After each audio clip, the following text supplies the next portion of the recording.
we live and move and have our story. In love, God lives in us and makes us whole. Oh, Jesus, may we hear the word that calls us near. Your story makes a home within our soul. Your story makes a home within our soul.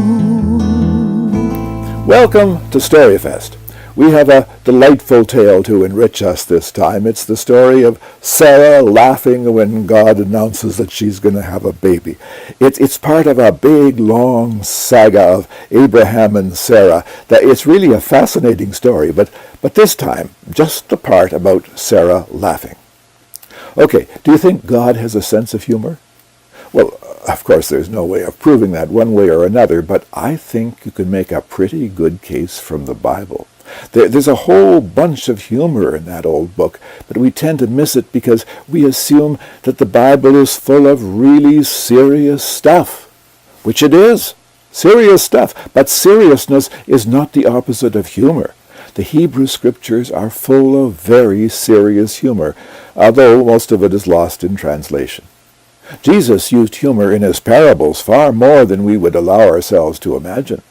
Elton Trueblood, one of the stuffy old theologians of the 1960s, once said that you can never really understand Jesus' parables unless you realize that Jesus may be pulling your leg. Well, about that, eh? I think God has a great sense of humor. That's a personal opinion. I can't prove any of that. But Exhibit 1 for me is the story of Sarah and Abraham. God sends them trotting around from one place to another, promising over and over that Sarah's going to have a baby, and that baby is going to be the start of a great nation. But nothing happens. Sarah doesn't get pregnant. She's plodding toward the geriatric ward year after year when suddenly she's zipped into the maternity ward. And she and Abe laugh their heads off, and they name the baby Isaac, which means laughter. And so the Hebrew race, and therefore our Christian community, was founded by a child named Laughter. Isn't that neat? So that's the story we're going to enjoy on this StoryFest adventure. Now, if this is your first program that you've watched, then a word of clarification. In this StoryFest series, we don't read the scriptures, we tell the story. Because, well, that's how these great tales were passed along in the first place. Writing them down and putting them on paper kind of squeezes most of the juice out. But when they are told in the storytelling tradition, they come alive. Now, Alison Rennie, who has learned this story by heart, and she told it to a gang of folks gathered at Kamloops United. God appeared to Abraham at the oaks of Mamre as he sat at the entrance to his tent in the heat of the day. He looked up and saw 3 men near him. When he saw them, he ran from the entrance to the tent to meet them, and he bowed down low to the ground. He said, "My Lord, if I find favor with you, do not pass your servant by, but rest a while. Let me bring water, and you may wash your feet, and rest here under this tree. Let me bring bread, and you may refresh yourselves, and then after you may pass on, since you have come to your servant." And they said, "Do as you have said." Abraham hastened into the tent to Sarah and said, "Prepare quickly 3 measures of the choicest flour, and knead it and make cakes." Abraham ran to the herd and took a calf, good and tender, and gave it to the servant to be prepared. Then Abraham took curds and milk and the calf that had been prepared and set it before them. And he stood nearby in the shade of the tree as they ate. The men said to him, "Where is your wife, Sarah?" And he said, "In the tent there." Then one of the men said, I will surely return in due season, and your wife, Sarah, will bear you a son. Sarah was listening at the tent behind him.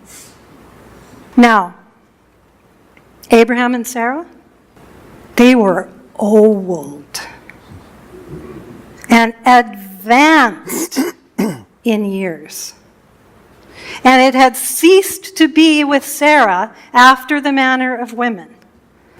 And so Sarah laughed to herself, saying, after I am old, and Abraham is old, then will I know pleasure? And then one of the men said to Abraham, why is Sarah laughing and saying, surely I cannot bear a son to Abraham in his advanced age? Is anything too wonderful for God? I will return, he said, in due season, and Sarah will have a son. But Sarah said, I didn't laugh, for she was afraid. And he said, yes, you did laugh. God dealt with Sarah as promised. And Sarah conceived and bore a son to Abraham in his old years. Now, Abraham was 100 when the child was born. Abraham named the child Isaac, and Abraham had Isaac circumcised when he was 8 days old, as God had commanded. Now Sarah said, God has brought me laughter, and now everyone will laugh with me. Who would have believed if you said to Abraham, Sarah will nurse a child, and yet I have borne him a son in his old age? A couple of things that I want to share in background to this story. One of the things that I often take to the text when I'm reading a story, and I would invite you to consider doing this, is the question, I wonder why an author has given us this story, right? Every author makes a choice because every one of us has 5 gazillion stories just today alone. So we choose the ones that we're going to share. This is a story of our ancestors who have no children. That's impossible. You know, my father often says the line, if your parents had no children, you probably won't either. And I have heard people attempt to argue that one with him. So if it's a story of our ancestors with no children, you know that somehow they're going to have a child. And it comes at the end of their lives. Sarah is 90 or 99, depending on translation and version. It doesn't matter. She's old. And Abraham is old. And perhaps one of the reasons why we're given this story is to remind us that God can bring something out of what to us appears to be nothing. God can bring new life out of all sorts of situations. One of the things I enjoy about the story Allison told us is the way Abraham and Sarah laughed their heads off at the ridiculous news that the two of them are going to have a baby in their old age. I mean, that's so crazy it had to be true. And it was. They named the child Isaac, which means laughter. Now, that whole idea inspired a poem in me, and I shared that with the folks in Kamloops. I called the poem, To Proclaim a Dancing God. At first, it was a cough, then a stifled gasp, then a watering of nose and eyes, a rasping, wheezing, rattling noise that might have been a full-grown case of asthma or a stroke. But it was laughter.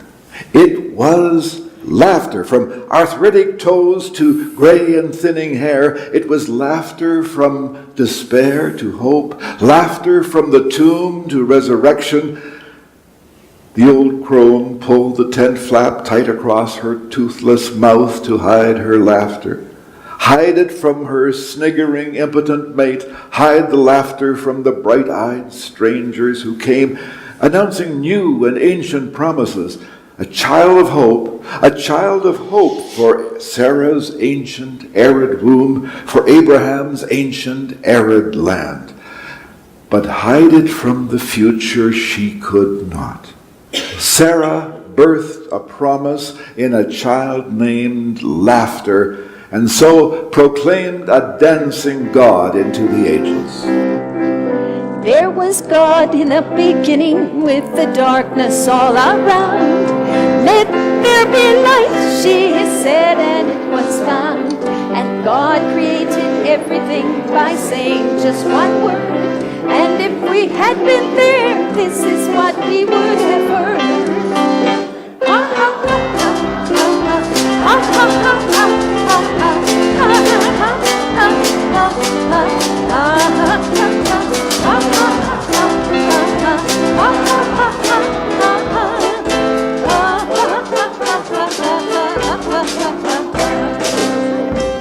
Now let's say you get a word wrong or you get a note wrong. Fair enough. Sarah was a woman who was all of 91. That's pretty old to start to be a mom. When God announced that Sarah, she would have a baby soon, she fell upon her face and she sang it in the swoon. Ha ha ha ha ha ha ha ha ha ha ha ha ha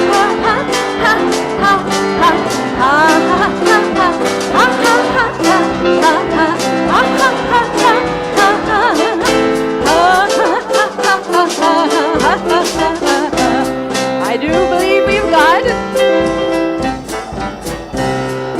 Jesus got a message that Lazarus had died, and visiting the tomb, then Jesus walked inside. He touched the arm of Lazarus and he brought him from the dead. And this is what Lazarus probably said.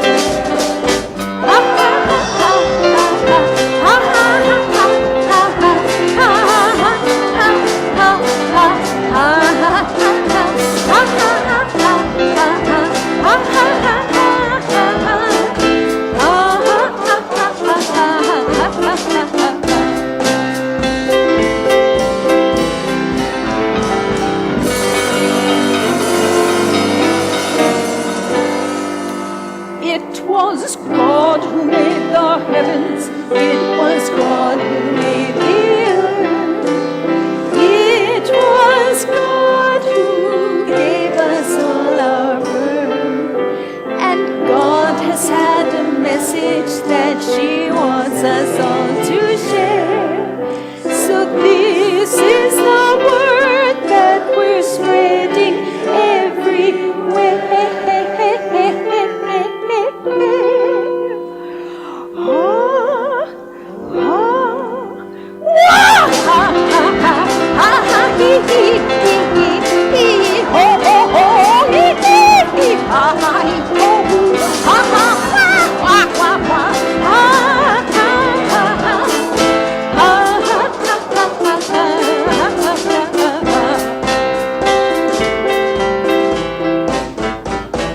You know, I've been wondering how I would react if Bev and I learned that we were going to have another baby. I mean, we celebrated our 60th wedding anniversary just a few months ago.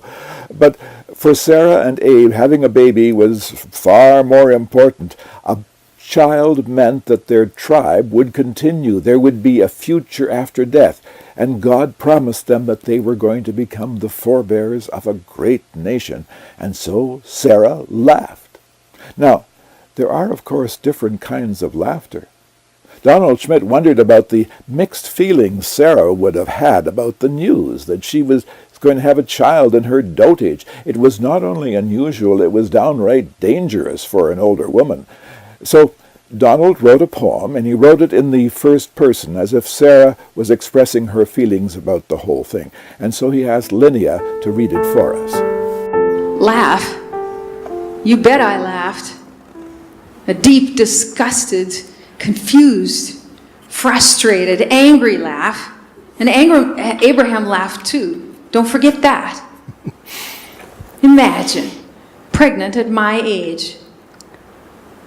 All those years of longing, praying, hoping, dreaming. For what? Nothing. More wandering in deserts of barrenness and loneliness.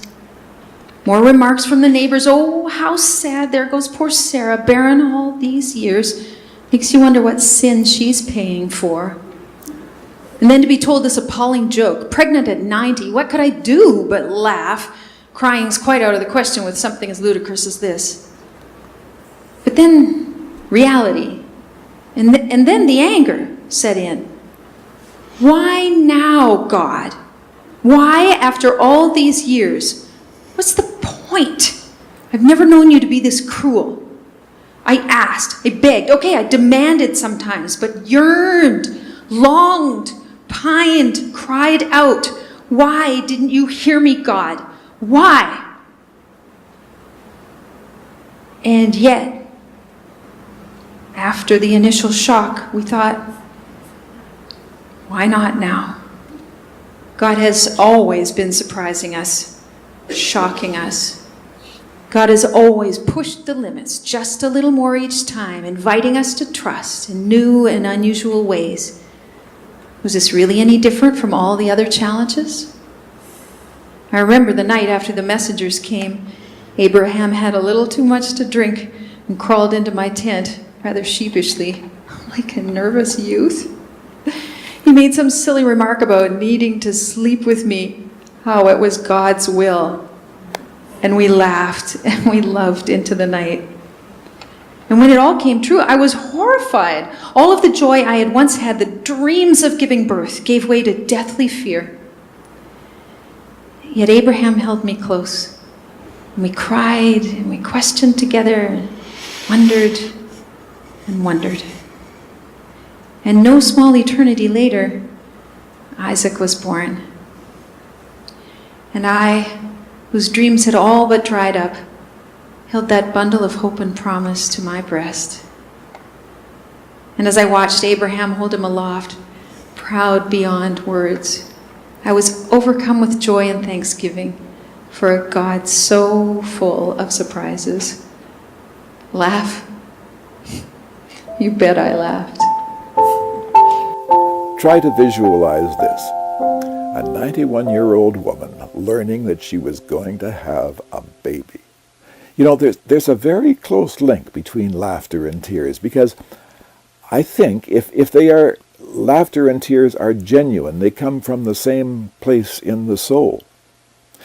And certainly, in the face of a 91-year-old woman who is full of wrinkles from a hard life under the desert sun, it would be very hard to tell the difference between laughing and crying. And so we asked artist Don McNair to visualize her for us. In this story of Sarah and her laughter, I was really quite impressed with Don Schmidt's reflection. He makes it clear how the wait for the accomplishment of God's promise would have been a desperately bitter one for Sarah, and her barrenness and the implication of that in the minds of the people around her. But the biblical commentary was good because it depicted the politics surrounding childbearing and how Hagar's pregnancy and issue would have elevated her up the family ladder way above Sarah for several years. So in my case, when I was thinking about the story of her laughter, I was feeling that it was not only relief at the realization or the keeping of the promise, but also triumph. It was the defeat of her rival. Isn't that a wonderful picture of an old crone splitting her sides, laughing and crying at the same time?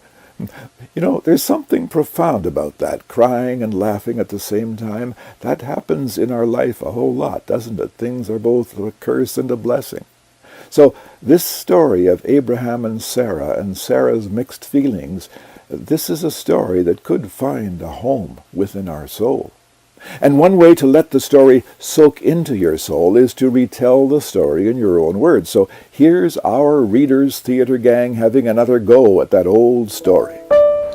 The angel of God appeared to Abraham by the oaks of Mamre as he sat dozing at the entrance of his tent in the heat of the day. And this is how it happened. Abraham looked up and saw 3 men standing near him. When he saw them, he ran from the tent entrance to meet them and bowed down to the ground. Let me get you some water so you can cool off. And here, sit down for a while under the shade of this nice oak tree. I'll get some water to wash your feet and we'll get you some lunch. That would be nice. So Abraham rushed into the tent to Sarah his wife. Hurry, Sarah. Get some flour and bake some bread. I'll go get one of the calves and cook it. I don't know who they are, but they're important. Get some curds and some milk too, then you can take the food out to them so they can eat it in the cool shade of the oak tree. Here, my lord, here is some food to refresh you. Where is your wife, Sarah? There, in the tent. Listen, I will come back here when the time is right, and your wife, Sarah, shall have a son. Well, Sarah was listening just inside the tent. She could hardly believe what she was hearing. I mean, Sarah and Abraham were old, way up in their 90s. Sarah had been through menopause years ago.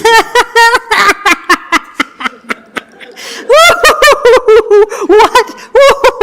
I'm an old crock, and Abe's an old fart.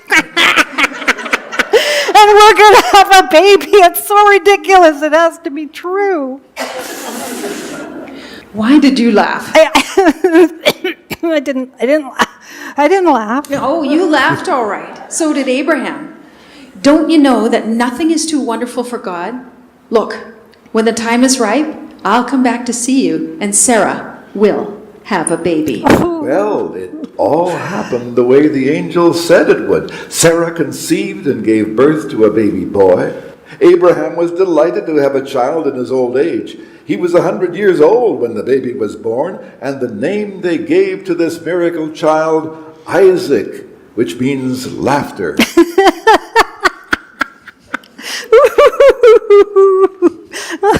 God has brought laughter into my life. And everyone who hears will laugh with me. I mean, who would have thought we could have a baby at this stage of our lives? And yet it happened. Is anything too wonderful for God?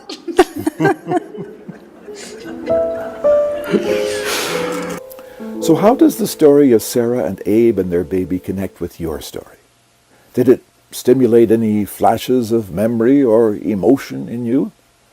For me, I realized how I almost always respond to dramatic news, any kind of dramatic news, with either laughter or tears, and it takes a little while for my head to catch up with my heart. And that, let me tell you, is both a blessing and a problem for me. So I really appreciated Alison Rennie's reflection on the story. It's just a story. Don't take it so personal. I haven't been 90 yet. I hope one day to be that age and be laughing. I haven't lived in a desert place. I haven't moved and moved and moved and yearned for the promises of God for so long. I haven't seen my husband have children with somebody else. I haven't seen that child and that woman banished. I haven't lived the kind of struggle that is such a part of this big, big story. And I get caught again as a woman in that big story. It's just a story. Don't take it so personal. So hard. It's another big, hard story. And Here's where today I connect. Here's today where I connect with Sarah. I connect with Sarah discovering joy, discovering laughter.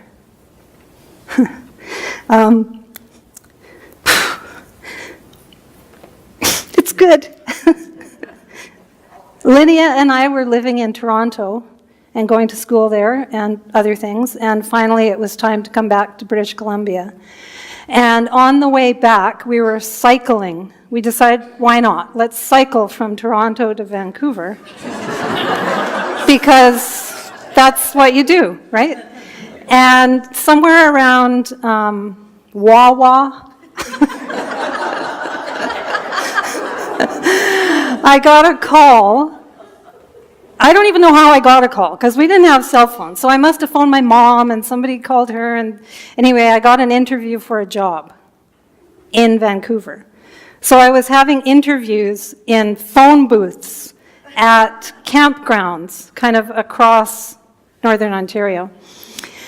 And that was tough, being on a phone in a with a conference call. It was crazy. But it was good, and I got the job, and it was great. We jumped on a train. We forgot all about the cycling business and got out to Vancouver. And I started a job at the BC Conference Office as a youth and young adult ministry person. And it was great. And I started the job, and I was doing the work and discovering and learning and all this stuff. And I just kept having the weirdest feeling. It was just so strange. I couldn't figure out what it was. It was kind of unsettling. And after a few months of really just feeling off balance, I said to myself, it's like, what is going on here? Like, I live in a beautiful place. I have a job that I've been imagining and yearning for a long time. I have a circle of friends and partner. This is so many blessings in my life. Like, what's the matter? I was like, oh, the matter is I don't have very much practice being happy. I actually don't have very much practice just receiving joy and expressing it. And I mean, it wasn't like I was mean and horrible all that time. It was just I tended to the glasses half empty. Always seeing the problems everywhere in me and others in the world. And so it was hard for me to just be joyful, to just be happy. Like, am I allowed? Was part of the question. So I embarked on a project. I called it the Happiness Project, which was my own. And I set out to learn how to be joyful, how to embrace laughter, how to receive goodness, even when things have been kind of hard, and maybe even they still are. So today I connect with Sarah, yearning and then discovering how to be joyful. I found myself a bit startled by Alison's conscious decision to become more joyful. I mean, I'd never really thought about it a whole lot. I just thought some people were just naturally more joyful than others, and it depended a whole lot on what had happened to them. And that's partly true, but it's not all of it. Laughter and joy are a choice. Love is a choice. Hope is a choice. And healing is a choice. A fellow from our church, a very active person, always out there doing things, came out of retirement to go back to work and things like that, and had a bicycle accident in May that left him with absolutely no feeling or movement from here down. For the first several weeks he couldn't talk. I would visit him in the hospital, and you would hold up a sheet of paper with letters on it and point at them slowly, and when he moved his eyebrows, you paused at that letter, and then you did it again to get enough letters to form a word, and then enough words to form a sentence, and you hope to God that you remembered the first word by the time you got to the second or third one. It was very difficult. Saw him a few weeks ago. This happened back in May. Saw him a few weeks ago. He's at GF Strong in Vancouver. And we went in to see him, and it was wonderful. He can talk now, and was talking with us, and is able to move his hand, one of his hands, a little bit off the bed like this, which for him was a huge, huge thing, and he was so proud to show off that he could do that. And then at one point he said to me, you know, it's been an awful lot easier since I realized that I was healed. And I'm looking at this guy lying there, unable to move his legs, barely moving his hand, relying on other people for everything. He said, now, I don't have much to do here during the day, so God and I have long conversations. And in those conversations, I've been eager to let God know how much I could use a little more cure. Especially one hand. I'd even accept the left hand. I'm right-handed, but I would accept being able to use just the left hand. But, you know, so God and I are still in negotiations on that. But it's an awful lot easier when I realized that I'm healed, that I'm still a whole person, and that that's not going to change. Now, I have often talked about that kind of thing about cure and healing not being the same, and sometimes we have healing and not cure. And I've done that as a relatively healthy person. It was so powerful to hear this from someone who may never move his body much again, and yet to say with this wonderful glowing smile on his face, I'm healed. And so it's going to be easier from here on in. And the story fits well, I guess, because as I heard people sharing, I thought this story of Sarah, at least for us today, and everything in life is just a snapshot, right? I mean, the next time we share this story, it could be completely different for each and every one of us. But in the snapshot that is today and here for us, I don't think this story has anything to do with a baby. But I think it has an awful lot to do with laughter. And I hear story after story about people yearning, waiting, longing, hoping, praying for something and getting laughter. Sometimes we're longing for joy. We don't know how to experience joy. Sometimes we're expecting other things, and choing, in comes God with the, guess what baby you're having? And it might be, who knows? But in all of that, there is the wonderful time for laughter, and laughter in our relationship with God, which is good. God has an incredible sense of humor. We forget that sometimes at our peril.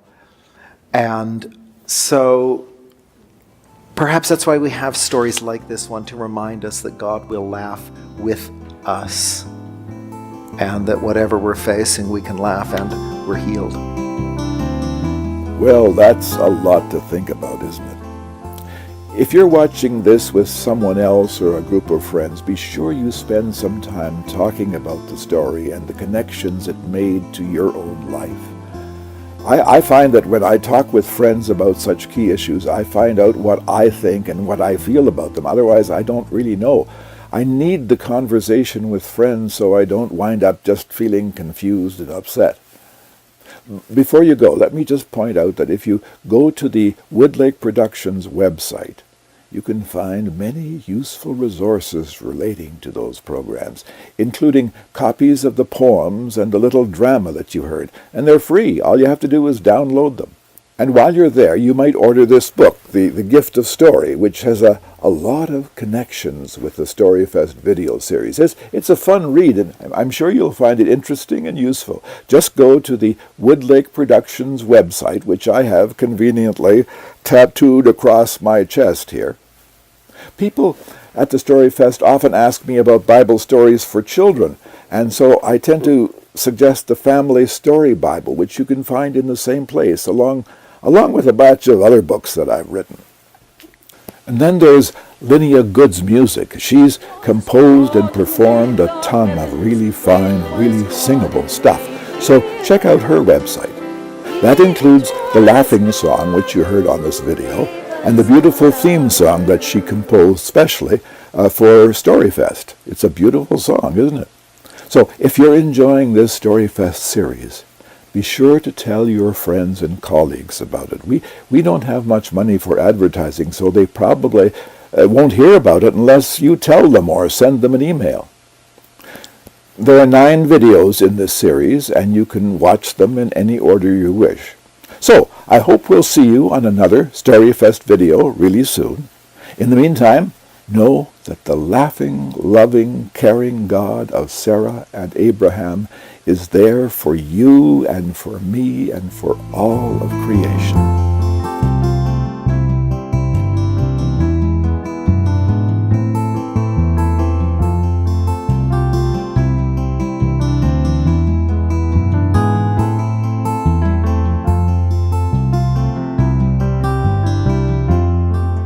Your story makes a home within our soul.